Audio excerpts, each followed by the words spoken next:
आपण आपल्या झाडीपट्टी भागामध्ये राहत असतो. मंडई निमित्त किंवा शंकरपटा निमित्त आपल्या झाडीपट्टी भागामध्ये नाटक होत असतात आणि आपल्या झाडीपट्टीमध्ये गाजलेलं नाटक म्हणजे भूक. सर्वत्र भूक नाटक हा खूप प्रसिद्ध आहे आणि भूक नाटकातील गाणे पण खूप प्रसिद्ध आहे. तर सर, त्या भूक नाटकाचे लेखक डॉक्टर मान्य प्रेमकुमार सर यांसारखा सुंदर हिरा आपण गमावलेला आहे. सर, आता याबद्दल थोडं सांगा. खूप सुंदर प्रश्न आहे मुकुंदा. ज्यांना आम्ही वैचारिक आदर्श मानत होतो, म्हणजे डॉक्टर प्रेमकुमार खोब्रागडे सरांना आम्ही वैचारिक आदर्श मानतो आमचे. त्यानंतर आमचे आदर्श सुरेशजी राऊत सर आहेत, जे आम्हाला जीवनामध्ये काय कसं जगायचं ते सांगतात. तर वैचारिक आदर्श डॉक्टर पी बी खोब्रागडे सरांचं आत्ताच अपघाती निधन झालं. त्यांना मी इथून आदरांजली वाहतो. परंतु सरांचं अगदी कमी वयामध्ये फार मोठं असं सामाजिक कार्य होतं. म्हणजे सरांसारखं कार्य आजपर्यंत सिंधुवाई तालुक्यामध्ये सरांसारखं कार्य असं कोणी उभं केलेलं नाहीये. आणि समाजाला जे योगदान द्यायला पाहिजे होतं, म्हणजे केवळ त्यांनी टीव्ही बीव्ही पुरती मर्यादित राहिलेलं आहे. म्हणजे जे नोकरीवाले फक्त टीव्ही आणि बीव्ही पुरती मर्यादित आहेत, ते केवळ त्याच्यापुरती मर्यादित नाही राहिले, तर आपली ड्युटी सुद्धा प्रामाणिकपणे केलेली आहे. त्यानंतर समाजाला त्यांनी फार मोठं योगदान दिलेलं आहे. समता सैनिक दलावर त्यांनी PhD केलेली आहे. सगळे डॉक्टरेट होतीलही, परंतु PB सरांनी आपल्या झाडीपट्टीच्या रंगभूमीमध्ये भूक सारखं नाटक दिलेलं आहे, ते लोकांच्या जनमानसामध्ये असं भिजलेलं आहे. तर PB खोब्रागडे सर आपला संसार सांभाळून समाजासाठी करत होते आणि आम्हाला सुद्धा त्यांची जी वैचारिकता आहे, म्हणजे त्यांचे जे विचार आहेत, जगावं कसं आणि तेथून आपण आदर्श कसा घेतला पाहिजे, त्यासाठी PB सरांनी फार मोठं योगदान दिलेलं आहे. तुम्हाला आणखी एक सांगतो की PB सरांचं मूल्य सिंधुवाई तालुक्यातील जे अभिजन आहेत, म्हणजे शिक्षक मित्र आहेत किंवा इतर जे आहेत, त्यांना कळलेलं नाही. जिवंतपणी त्यांना तेवढं महत्व दिलेलं नाही.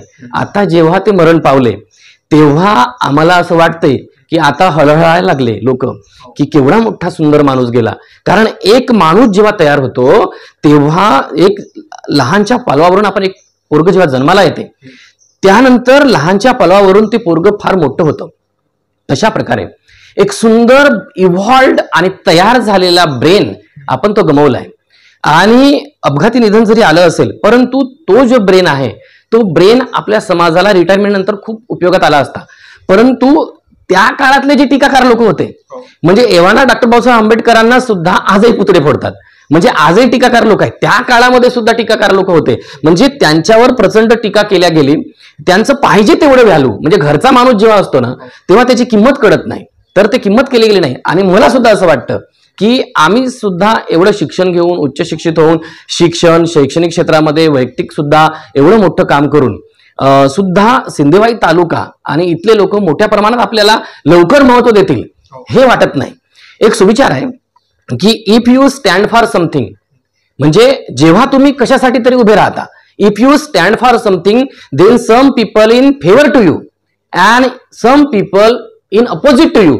If you stand for nothing then no one is favor to you and no one in opposite to you.